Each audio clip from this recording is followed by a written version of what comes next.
Christmas அன்னைக்கு ஒரு மர்ம கும்பல் ஒரு பொட்டியை ஏரோப்ளேனில் கடத்தி கொண்டு போக பிளான் பண்ணுறாங்க.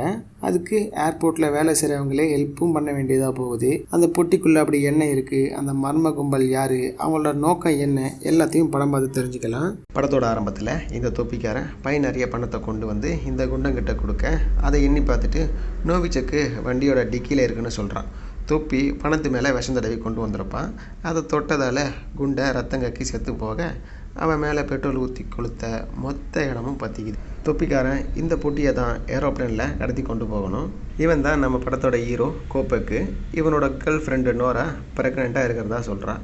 இவன் இப்போ செய்கிற வேலையில் சம்பளம் ரொம்ப கம்மி. ஏர்போர்ட்டில் செக்யூரிட்டிக்கெலாம் அவ்வளோதான் சம்பளம் கொடுப்பாங்க. குழந்த பிறந்தா கட்டுப்படி ஆகாது. அதனால் அவனோட பாஸ் கிட்ட ப்ரமோஷன் கேட்கலான்னு முடிவு பண்ணுறான்.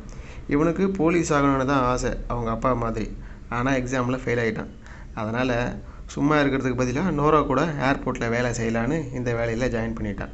மற்றபடி வேலையில் அவ்வளோவா விருப்பம்லாம் கிடையாது. இப்படி இருக்கிற நிலைமையில் பாஸ்கிட்ட ப்ரமோஷன் கேட்டால் கிடைக்குமா?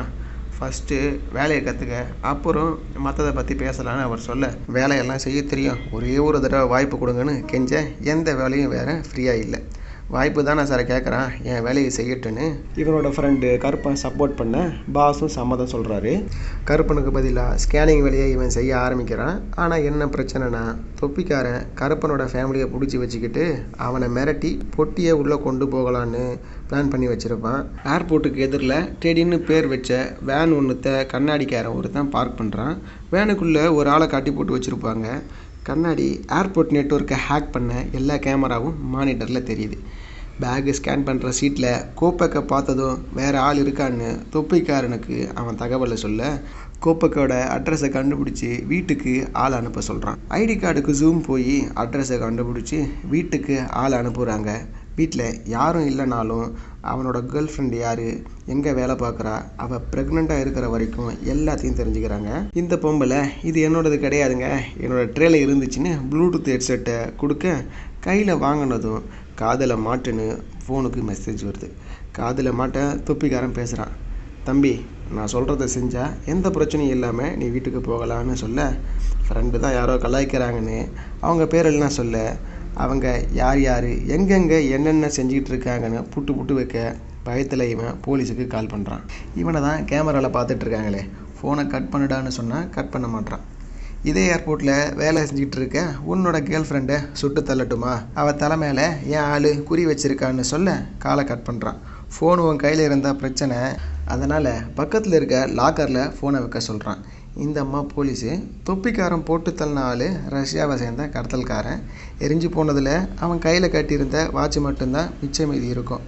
அதுக்குள்ளே வாய்ஸ் ரெக்கார்டர்லாம் இருக்க, அதை செக் பண்ணால் இவனுக்கு என்ன ஆச்சுன்னு ஏதாவது க்ளூ கிடைக்குன்னு அதை லேபுக்கு எடுத்துகிட்டு போகிறாங்க. நம்மால் ஃபோன் இல்லைன்னா என்ன, ஸ்மார்ட் வாட்ச் தான் இருக்குது, அதில் மெசேஜ் டைப் அடிக்கலான்னு அடிக்க அதையும் கேமராவில் பார்த்துடுறாங்க. வாட்சையும் கட்டி லாக்கரில் வைக்கிறான்.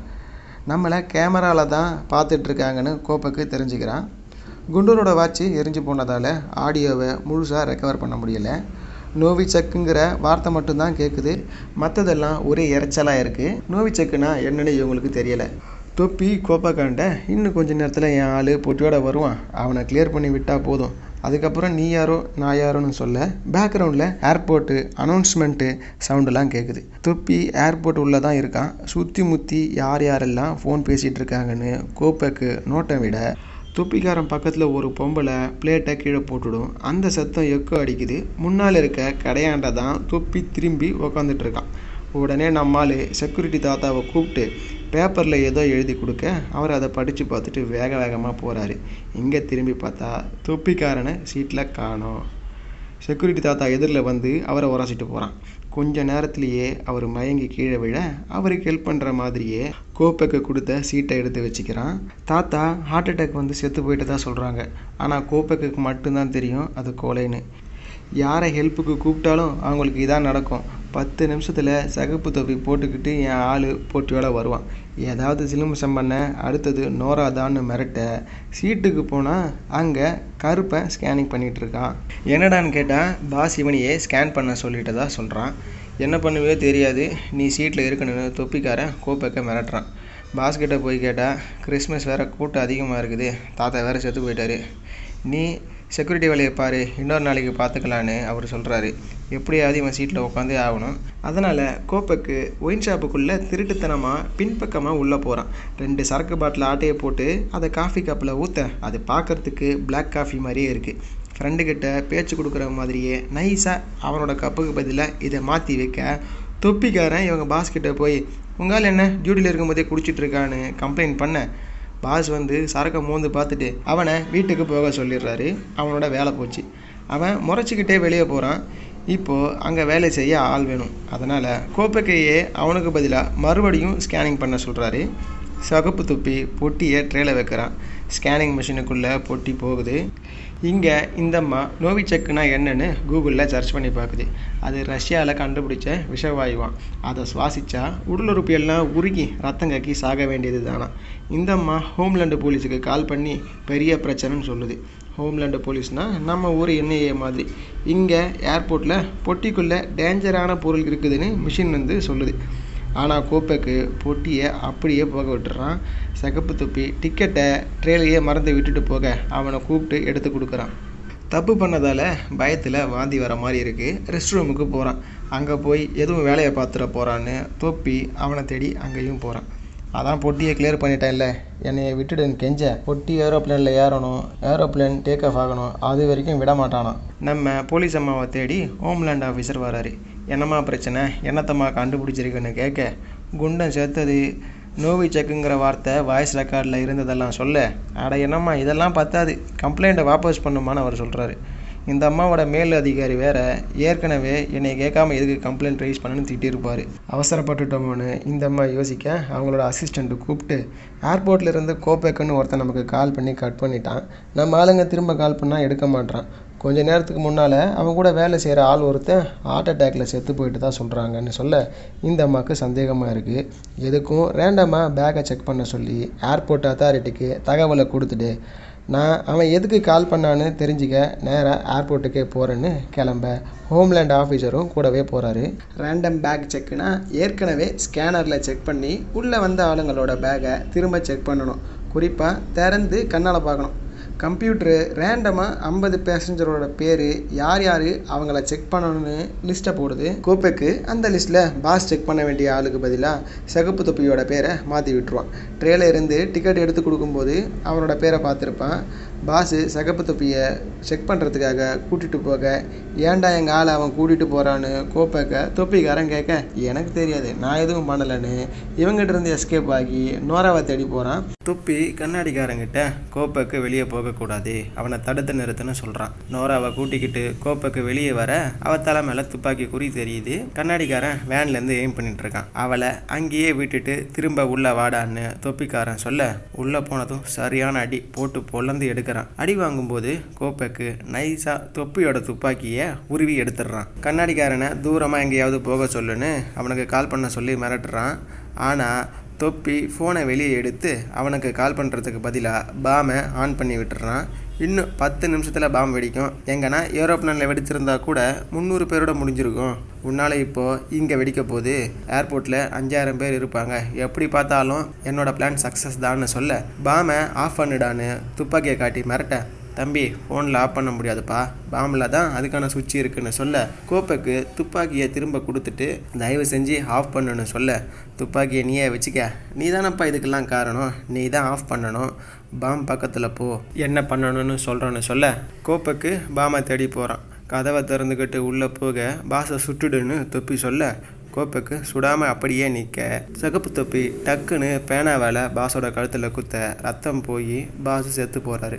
சகப்பு தொப்பியோட காதுலையும் ப்ளூடூத் ஹெட்செட் இருக்குது. அவனும் கோப்பைக்கு மாதிரி தான் கண்ணாடியோட வேனில் கட்டி போட்டு வச்சுருக்காங்களே, அவன் இவனோட பாய் ஃப்ரெண்டான். தொப்பி சொல்ல அதை கேட்டு பாமை ஆஃப் பண்ணிகிட்டு இருக்க துப்பாக்கியை சகப்பு தொப்பி மறைச்சி எடுத்து வச்சுக்கிறான். இந்த அம்மாவோட அசிஸ்டண்ட்டு கால் பண்ணி செக்யூரிட்டியோட போஸ்ட்மார்ட்டம் ரிப்போர்ட் வந்துடுச்சு, அவன் ஹார்ட் அட்டாக்ல தான் செத்து போயிருக்கான், ஆனால் அதை செயற்கையாக வர வச்சுருக்காங்களாம். அப்புறம் ஹோம்லேண்ட் ஆஃபீஸ்லேருந்து கால் பண்ணாங்க, நீங்கள் ரைஸ் பண்ண கம்ப்ளைண்ட்டை அட்டன் பண்ணுறதுக்கு கொஞ்ச நேரத்தில் ஆள் அனுப்புறதா சொன்னாங்கன்னு சொல்ல அப்போது வண்டியில் கூட இருக்கவன் யாருன்னு அவனை விசாரிக்க 2 பேரும் சண்டை போட காரு கட்டையில் மோதி கவுந்து போகுது. இந்த அம்மா கழுத்தை அவன் நெரிக்க வேறு வழி இல்லாமல் அவனை சுட வேண்டியதாக போச்சு. அசிஸ்டண்ட்டுக்கு ஃபோன் பண்ணி கூட வந்தவன் யாருன்னு கண்டுபிடிக்க சொல்கிறாங்க. இங்கே ஏர்போர்ட்டில் பாஸோட பாடியை டிஸ்போஸ் பண்ணிட்டு வரணும்னு தொப்பிக்காரன் சொல்லியிருப்பான். அதனால் ட்ராலியில் பாடியை மறைச்சி வச்சு இழுத்துட்டு வருவாங்க. கோபக் முன்னால் இழுத்துட்டு போக தொப்பிக்காரன் சிகப்பு தொப்பிக்கிட்ட கோபக்கை சுட சொல்லிடுவான். இவன் துப்பாக்கியால் சுட போக முன்னால் இருக்க கண்ணாடியில் அது தெரியும். கோபக்கு கீழே குனிஞ்சிடுவான். புல்லட்டு கண்ணாடி மேலே பட்டுடும். கோபக்கு வளைஞ்சி ஓட பின்னாலேயே துரத்திக்கிட்டு சுட்டுக்கிட்டே வர அது ஒரு பிளாஸ்டிக் துப்பாக்கி. தொடர்ச்சியாக கேப் விடாமல் சுட்டதால் பேரல் மெல்ட் ஆகி பேக் ஃபயர் ஆகும். அதனால் சிகப்பு தொப்பி செத்து போயிடுவான். அவனோட ஃபோனை எடுத்து நோராவுக்கு கால் பண்ணால் அவள் எடுக்க மாட்டா. அதனால் அவனோட ஃப்ரெண்டுக்கு ஏர்போர்ட்டில் தீவிரவாதி இருக்காங்க, நோராவை சேஃபான இடத்துக்கு கூட்டிகிட்டு போ, என்ட்ரன்ஸில் டெடின்னு பேர் வச்ச வேன் இருக்கும், அந்த பக்கமாக மட்டும் போகாதன்னு தகவலை கொடுக்குறான். சிகப்பு தொப்பி செத்து போனதால் பொட்டியை தேடி தொப்பிக்காரன் வரான். அவனை பார்த்ததும் கோபக்கு பொட்டியை எடுத்துக்கிட்டு ஓட தொப்பி டென்ஷன் ஆகி நோரா கதையை முடிச்சிடுன்னு கண்ணாடி கிட்ட சொல்லிவிடுவான். இப்போ நோராவை காப்பாற்றி ஆக்கணும். பொட்டியையும் கொடுக்க முடியாது. நல்ல வேலையாக பக்கத்தில் இதே மாதிரி ஒரு பொட்டி இருக்கும், ஆனால் சைஸில் கொஞ்சம் பெருசாக இருக்கும். அதுக்குள்ளே பாமை மாற்றி வச்சுட்டு இவன் ஒளிஞ்சிக்கிறான். பொட்டி பெருசானது கூட தெரியாமல் தொப்பி அதை எடுத்துகிட்டு போகிறான். போலீஸு கோபக்கை தேடி ஏர்போர்ட்டுக்குள்ளேயே வந்துடுது. ஃப்ரெண்டுக்காரன் கோபக் அனுப்பின மெசேஜை நோரா கிட்ட காட்ட அந்த நேரம் வேன்ல இருந்து கண்ணாடிக்காரன் நோராவை நோக்கி வர நோரா பயந்து ஓட ஆரம்பிக்கிறான். ஃப்ரெண்டு கண்ணாடியை தடுக்க ட்ரை பண்ணி கத்தியால் குத்து வாங்குறான். தொப்பிக்காரங்கிட்ட இருந்து எஸ்கேப் ஆகி வெளியே வர போலீஸு குறுக்க கட்டையை போட்டு பாமை பற்றி விசாரிக்க தொப்பிக்கார ஒருத்தன் கையில் பொட்டி இருக்குது, அதுக்குள்ளே தான் பாம் இருக்குது, அவன் நம்ம ஊருக்காரன் தான், பார்க்க எப்படி இருப்பான்னு அடையாளத்தை எல்லாம் சொல்லிட்டு நோராவை காப்பாற்ற போகிறான். இங்கே நோராவை கண்ணாடிக்காரன் பின்னாலேயே தோத்திட்டு வரான். துப்பாக்கியால் சுட போகிற நேரத்தில் வேனில் கட்டி போட்டு வச்சுருந்தாங்களே அவன் கட்டை அவுத்துக்கிட்டு வந்து கண்ணாடிக்காரனை சுட்டுடுவான். போலீஸு தொப்பிக்காரனை இந்த டெர்மினல் ஃபுல்லாக தேடிட்டு இருக்க அவன் பக்கத்து டெர்மினலில் டிக்கெட்டை வாங்கி ஏரோப்ளேன்லேயே ஏறிடுவான். ஆனால் பொட்டி பெருசாக இருக்கிறதால ரேக்குக்குள்ளே வைக்க முடியாது. அதனால் பொட்டியை லக்கேஜ் கூட தான் வைக்க முடியும். பேக்கில் இருக்க டேகை ஸ்கேன் பண்ணுறாங்க.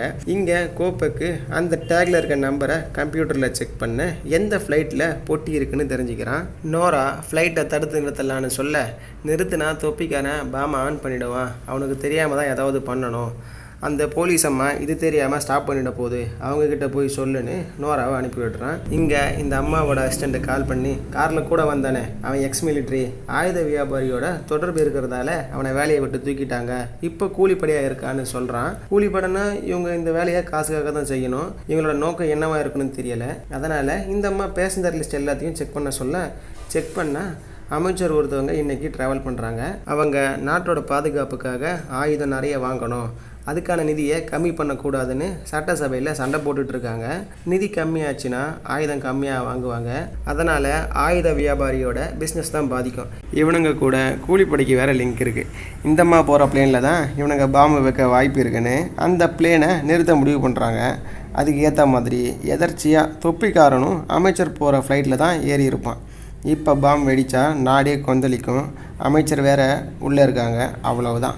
பாதுகாப்புக்கு நிறைய நிதி ஒதுக்க வேண்டியிருக்கும். அந்த காசு எல்லாம் ஆயுத வியாபாரியோட பாக்கெட்டுக்கு தான் போகும். இந்த அம்மா ஃப்ளைட் கண்ட்ரோலுக்கு கால் பண்ணி பிளேனை நிறுத்த போக நோரா அவங்கள தடுத்து நிறுத்தி பிளேனை ஸ்டாப் பண்ண வேணாம், பாமை தொப்பிக்கார ஆன் பண்ணி விட்டுருவான், பிளேனை போக விடுங்க, கோபக்கு ஏற்கனவே பாமை ஆஃப் பண்ணியிருக்கான், அவன் பார்த்துப்பான்னு சொல்ல இந்த அம்மா பிளேனை டேக் ஆஃப் பண்ண அலோவ் பண்ணுது.